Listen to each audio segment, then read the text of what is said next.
noite, agora são 17 horas 46 minutos. Atualizamos as últimas notícias do Brasil e do mundo deste sábado, dia 20 de junho.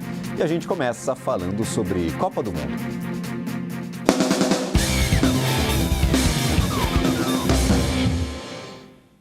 A CBF confirmou uma lesão muscular na coxa direita do atacante Rafinha. Ele já passou por exames neste sábado, depois de sentir dores durante a vitória por 3-0 do Brasil sobre o Haiti.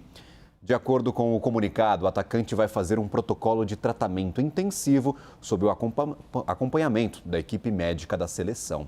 O objetivo é acelerar a recuperação do jogador e possibilitar o seu retorno às atividades no menor prazo possível. Rafinha deixou o campo aos 39 minutos do primeiro tempo na partida disputada ontem na Filadélfia. O próximo compromisso do Brasil na Copa será quarta-feira contra a Escócia pela última rodada da fase de grupos. Na coletiva, logo depois da vitória de ontem, o técnico da seleção, Carlo Ancelotti, indicou que Neymar está próximo de retornar aos gramados. Pode ser uma opção para o confronto contra a Escócia nesta próxima quarta.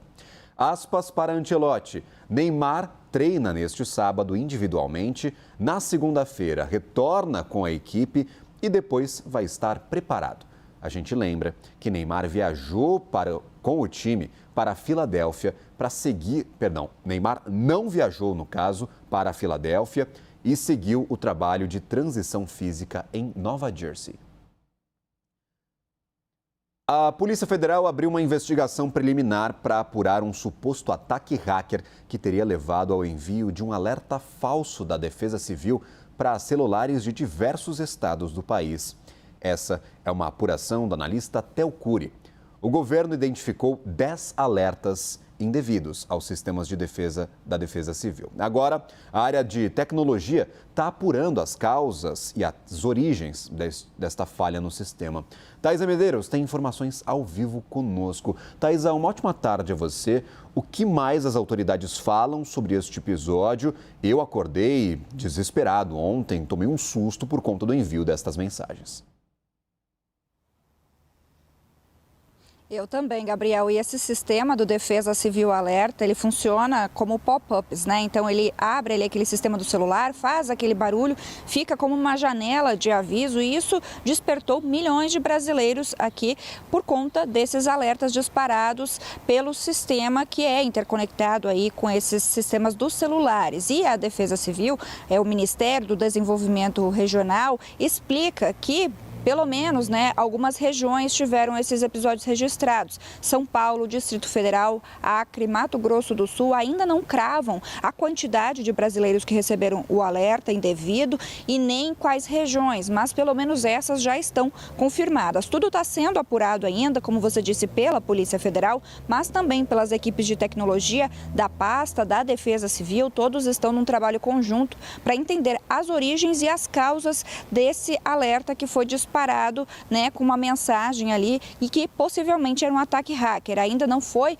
exatamente explicado como isso aconteceu, mas espera-se que nos próximos dias a gente tenha um detalhamento maior sobre como se deu isso. E aí, logo, imediatamente assim que saiu esse alarme, às 1h30 da manhã, foi desativado o sistema justamente para reforçar o esquema de segurança para entrar nesse sistema. Então, os técnicos estão ajustando e ainda não voltou para o ar. Então, o que o secretário disse, Volney Wolff, é que só vai voltar a funcionar quando tiver estabilizado e ter uma segurança reforçada nesse sistema. Então, até que isso aconteça, não vai voltar a funcionar o sistema da Defesa Civil Alerta. E também tem a questão do autor dos alertas. Ainda não foi possível identificar se foi uma ou mais pessoas. O que foi verificado é que foram 2 acessos. O primeiro de Curitiba, e aí essa pessoa foi bloqueada, barrada daquele sistema, e depois de outro local foi acessado novamente. Não se sabe se foi a mesma pessoa ou se era um grupo agindo em conjunto ali para entrar nesse sistema da Defesa Civil. Então, tudo ainda muito nebuloso, sendo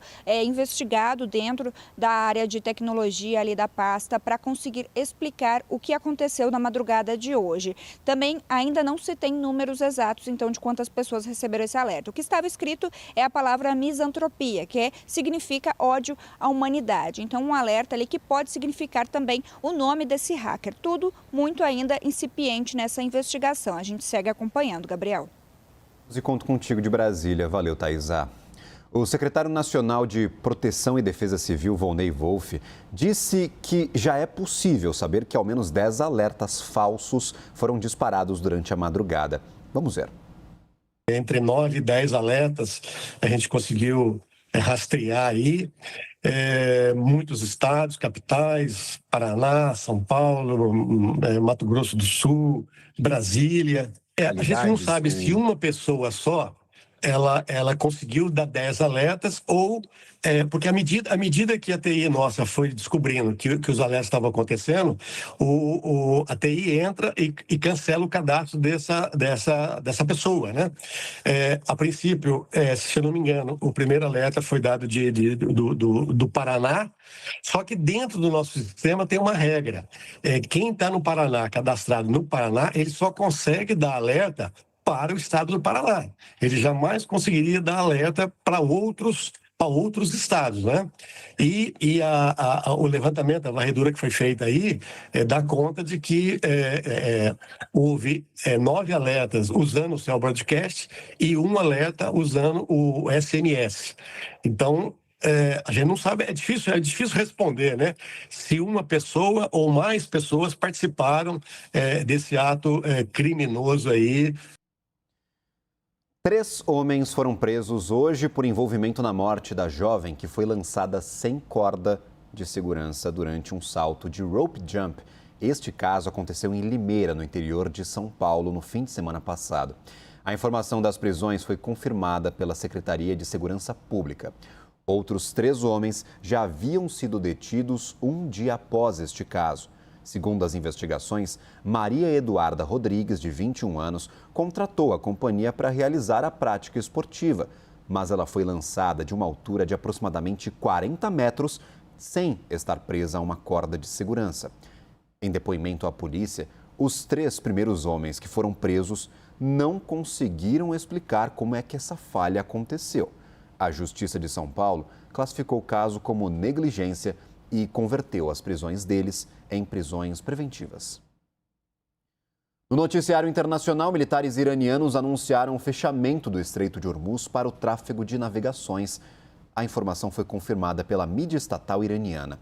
Essa medida foi tomada por violação no acordo de cessar-fogo com os Estados Unidos. O principal comando militar conjunto do Irã disse que este é apenas o primeiro passo e que vai tomar outras medidas caso a agressão continue. As violações citadas pelos oficiais são os ataques ao Líbano, que continuam apesar da trégua entre Israel e Hezbollah. Pelo menos 16 pessoas morreram neste sábado.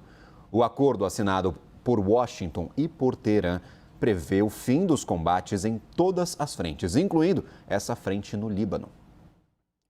Em uma entrevista aqui à CNN, o professor de Relações Internacionais da Faculdade Rio Branco, Sidney Leite, explica qual deve ser o futuro deste conflito no Oriente Médio após um memorando de entendimentos que já foi assinado, mas logo descumprido. Vamos ver. Veja, a fragilidade está no fato deste acordo ele ser um acordo bilateral. Ele é um acordo entre os Estados Unidos e o Irã. Ele não envolve um outro personagem importante desse conflito, que é Israel. Israel não participou das negociações, Israel não vai ser convidada para participar da assinatura. E Israel tem uma agenda, aliás, melhor dizendo, o atual governo de Israel, ele tem um projeto muito claro de continuar no poder, e para tal, junto à população, ele usa o argumento de que Israel está em uma constante ameaça. Então, não há intenção do governo Benjamin Netanyahu de cessar, né, os ataques ao Líbano. E o grande, digamos, X da questão e a vitória diplomática do Irã foi ter envolvido o Líbano nas negociações. Eu acho que este é um fato bem importante da gente destacar e entender os limites, não é, que levam, digamos, a um êxito pleno, não é, desse acordo. Agora a gente fala de eleições, porque amanhã eleitores vão às urnas na Colômbia para escolherem o próximo presidente do país. Em meio à votação, o governo colombiano anunciou uma recompensa de até R$1,5 milhão por qualquer informação que ajude a evitar atentados terroristas e ataques contra candidatos. Quem explica essa história é a nossa enviada especial a Bogotá, Luciana Tadeu. Luciana, seja bem-vinda à medida de segurança, mas que não é comum em períodos eleitorais. Por que o governo toma essa medida agora? Pois é, Gabriel, boa tarde para você, para todos que nos acompanham. Olha, a expectativa para essa definição do próximo presidente da Colômbia se mistura aqui com esse estado de alerta em relação ao que pode acontecer, porque foi uma campanha eleitoral violenta, a gente viu os candidatos fazerem campanha protegidos, né, por escoltas, com escudos antibalísticos. Abelardo de la Espriella, o candidato da direita, inclusive discursava atrás de um vidro blindado. Houve atentados, tanto com explosivos numa estrada, que abriu uma cratera no asfalto, deixou 20 pessoas mortas, como contra os integrantes das campanhas. A candidata a vice de Ivan Cepeda, o candidato da esquerda, chegou a ser sequestrada por algumas horas. Integrantes da equipe de Abelardo de la Espriella sofreram atentados, então existe essa preocupação. As autoridades anunciaram a mobilização de 408 mil policiais e militares para amanhã, para garantir a segurança tanto desse processo eleitoral como da população, e está anunciando realmente essas recompensas de até R$300 mil por informações que ajudem a evitar atentados terroristas e de até R$1,5 milhão por informações que ajudem a proteger os candidatos. Então, uma forte operação aí, uma mobilização para garantir a segurança, enquanto os colombianos vão às urnas para definir o próximo projeto político que vai governar o país. Se vai ser uma continuidade do governo de esquerda do atual presidente Gustavo Petro, que apoia o candidato Ivan Cepeda, que inclusive para essa questão da violência ele defende um diálogo com os grupos armados irregulares da Colômbia para tentar que eles abandonem as armas, enquanto Abelardo de la Espriella, o candidato da direita, o que defende é um confronto, capturar ou matar os líderes das organizações criminosas, ter uma relação estreita com os Estados Unidos para adquirir material bélico para esse enfrentamento e até bombardear instalações dessas organizações criminosas. Gabriel. Valeu, Luciana. Torcemos por eleições tranquilas por aí e, claro, para que esses incidentes tenham mesmo ficado no passado. Boa tarde, um bom trabalho a você. Essas foram as principais notícias de momento. Até mais tarde. Tchau, tchau.